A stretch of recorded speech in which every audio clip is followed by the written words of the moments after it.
මේ රෝගියා මේ බොහෝ කාලයක් ප්‍රතිකාර කරලා අත් දෙකම උස්සන්න බැරි මට්ටමේ අපහසුතාවයක් එක්ක තමයි ඊට මාසයකට කලින් අපේ වෛද්‍ය මධ්‍යස්ථානයට ආවේ.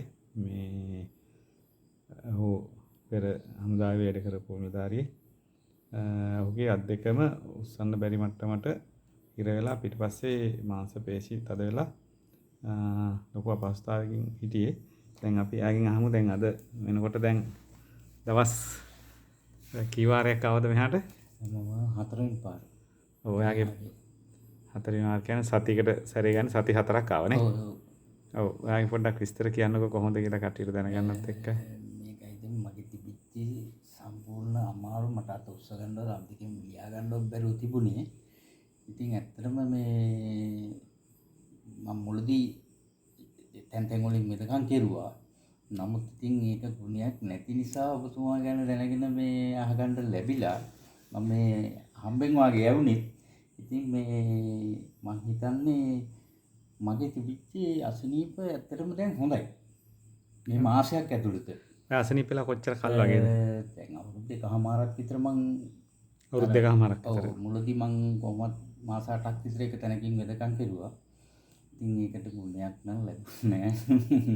ડોක්ටර් මේ ඉතින් තමයි ඉතින් ඔබතුමා ළඟට මේ සුළු කාලෙකදී මේක සනීප කරලා දුන්න එකට ඔබතුමාට බොහොම පිං.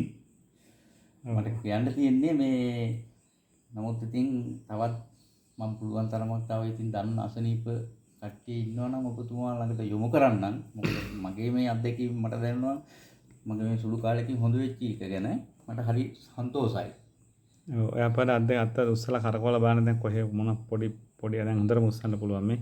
ඔව්. කෙලි මුස්සන්න පුළුවන් නේද? අත් දෙකම එහෙම හොඳට. අත් දෙක මුස්සන්න පුළුවන්. ඒක මට ලියා ගන්නත් බැරුව හිටියේ. දැන් ඔව්. මේ අස්සන ගහ ගන්න ලියා ගන්න පුළුවන්. ඔව්.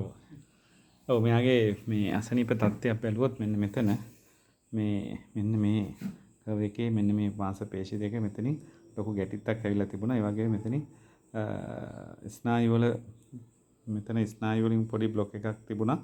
මේ පේශි ගැටිති හැදිලා තිබුණා.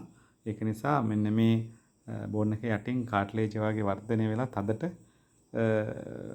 මේ අත උස්සනකොට මේ බත් කෙන්ඩත් එක්ක උඩට ඉස්සෙන මට්ටමට ඒ කොටස ඇවිල්ලා තිබුණා එළියට. දැන් ඒක එකක්වත් නැහැ. දැන් සාමාන්‍ය මට්ටමට තියෙනවා.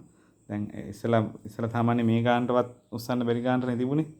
ඔව් දැන් හොඳටම මේ හොඳට උස්සන්න පුළුවන් මට්ටමට ඇවිල්ලා තියෙනවා.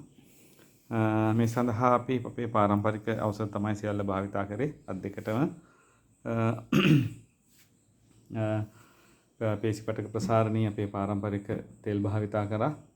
ඊළඟට මේ අස්ථිපටක තෙල් භාවිතා කරා.